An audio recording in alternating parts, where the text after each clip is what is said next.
Hi guys. Okay, before I start, I have to give a little disclaimer. I swear, I feel like I give a disclaimer today. But due to the impending weather out here, I was not able to see Bold and the Beautiful in its time slot. So I will make a video, but it'll be a lot later than usual because I have to wait until they put it on Paramount Plus. Okay? So please forgive me for the lateness on that one. But I was able to see YNR, and boy, okay, they made up for the fact that they're not having a standard episode on tomorrow. So yeah, hold on to something because we're going on a little ride here. Um, okay, so first things first, I have to say I was wrong. Okay, the direction the storyline was going to take, or I thought it was going to take, was wrong. But something did happen, so I was right. But let me explain. Oh, okay. Let's see. Whew. How to explain this in the shortest amount of possible and still give you the most punch? I still haven't figured that out yet because, as you can tell, I'm like kind of excited about it and like on the edge of my seat myself. So please forgive me for the length of this video because it might get a little long, but you'll be glad you watched it. Okay, so Sharon, I told you everything was going to come to a head soon. And it's like I predicted it because I said, well, usually they would do it on Friday, but given that it's going to be a standalone episode, they probably have to crunch everything into today. And I was right. So score me. Um. Okay. Um. Okay. So we have to take it back a little bit because what happened is kind of hinges on what happened yesterday, and then it'll make sense. Okay, so now where I was wrong. Um, I said that Sharon might do something to Daniel because she thinks that she's avenging Cassie's death. Now, for all the people out there, don't get mad at me because I'm going to make it clear. Cassie was the one driving the car on that fateful night, day, whatever. Okay? I know that. However, you could see that Sharon might think Daniel is responsible and therefore want to take revenge on him, right? Okay, but I kind of said, I don't know. I was iffy on it because I said, well, I don't think Michael Graziadei wants to leave, and I don't really see the storyline to where they're gonna leave or he wants to leave. So I said maybe not. But no way in my mind did I think Heather was involved. Now, um, apparently, okay, and I should have said this also before. Spoiler alert, major spoiler alert. Imagine spoiler alert in red. Okay? Um, apparently, Val Bloom, who plays Heather, wanted to leave. Why do I say this? Well, oh boy, howdy. Okay.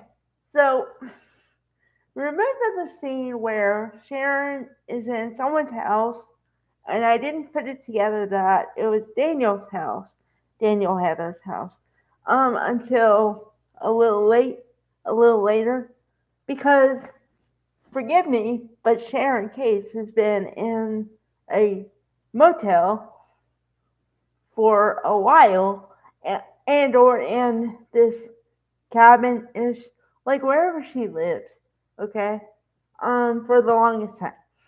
So first of all, I thought, which I probably said this before, but I thought that it was going to be one of those where someone kicks in the door and rescues Sharon from herself or whatever.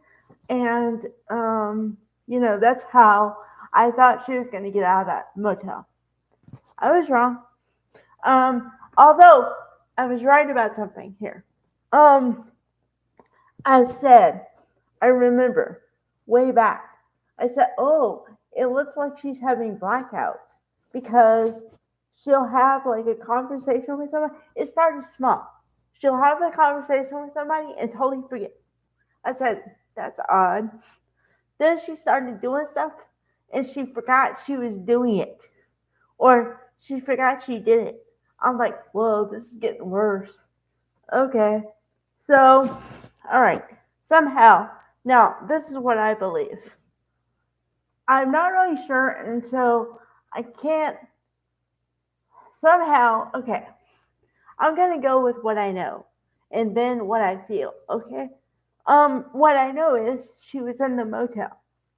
Somehow she got out of the motel, got to Daniel's house.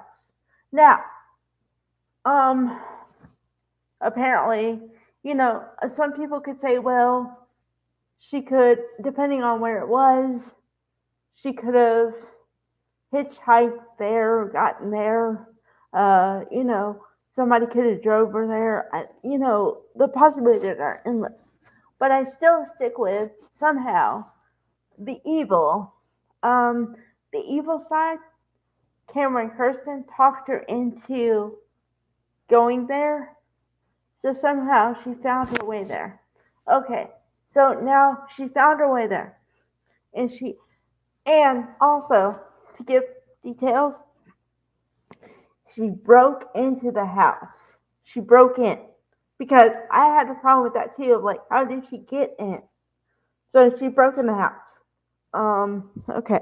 So then remember that scene that they had for one quick second where I was like, okay, where does this fit in?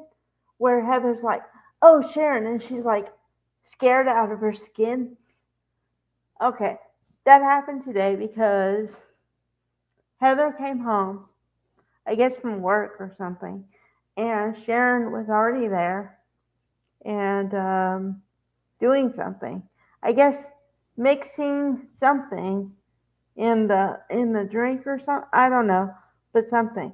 Okay, so she was already there, so she surprised Heather.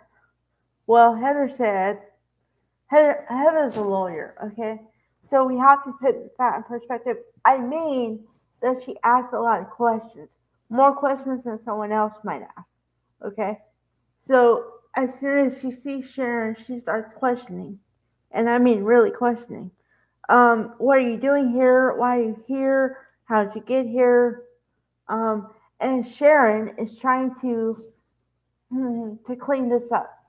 CYA, and she says, "Well, Daniel, I talked to Daniel, and I said that I wanted to talk to him, and he said just come by, and he's coming. He's going to be here shortly." And so Heather says, "No, that didn't happen. That never happened. So, what? I don't believe you. What else?" And then she's like, well, and then she tries to spin another story. Still not true. So then Sharon finally breaks a little bit and goes, oh, okay, I never talked to Daniel. I just wanted to see him or whatever. And I'm like, dude, oh, okay, that is a change of attitude right quick. Um, that might be the bipolar talking. I was like, all right. So then, apparently, now here's where the unbelievable starts. And I'm sorry, this is why I'm going to be long winded because I've been watching a lot of court cases lately. You all know that, right? So, and plus, I've seen more than enough crime scene photos. The way this crime happened is not believable in the least. Okay, now, this is why I said major spoiler alert. I'm going to go through exactly what happened and how. Okay? So, let's see.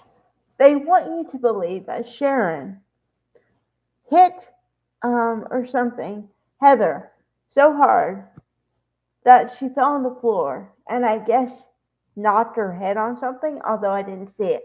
All I saw was them fighting with each other verbally, not physically. And then somehow Sharon does something quick and Heather falls to the floor. And I swear, this must be the universal pose for when you fall out. It's the your hand here and your body across and like laid down.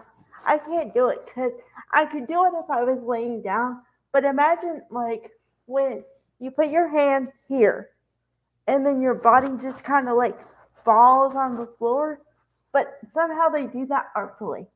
I can't do that, but imagine it in your head. Okay. All right. So somehow she knocks her enough to where she literally knocks her out and kills her. And I mean, kills her. Okay? Now, the other thing that is not believable, the amount of blood or paint, because it's not blood, but paint that was on the floor. Okay, I have seen actual real everything. Depends on the crime, of course, but there's a lot of blood. And the amount of blood, it takes days, if not a week, to clean up. So, how Sharon, little Sharon Case, was able to mop up with one towel,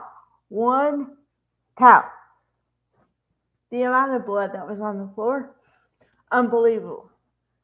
Number 3, somehow, this little woman, short woman, was able to put the body in a rug like thing and close it up and then cart the body from the house into a car.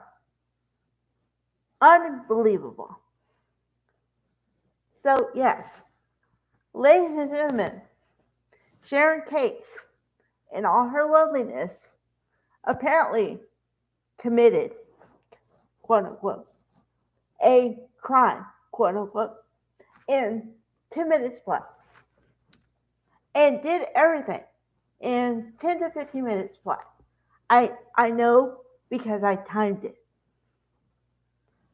Unbelievable. Okay? Okay. The only part of this whole day that was totally 100% believable is we see her after she gets in the car. Apparently her car. I'm just assuming, okay? And she has the moment where I'm assuming. Now, I don't know from personal experience, but I'm assuming that when you do something like that, you have the moment of, oh my God, what did I just do? And they kind of like, oh, I did that. And that's some serious stuff. Oh man.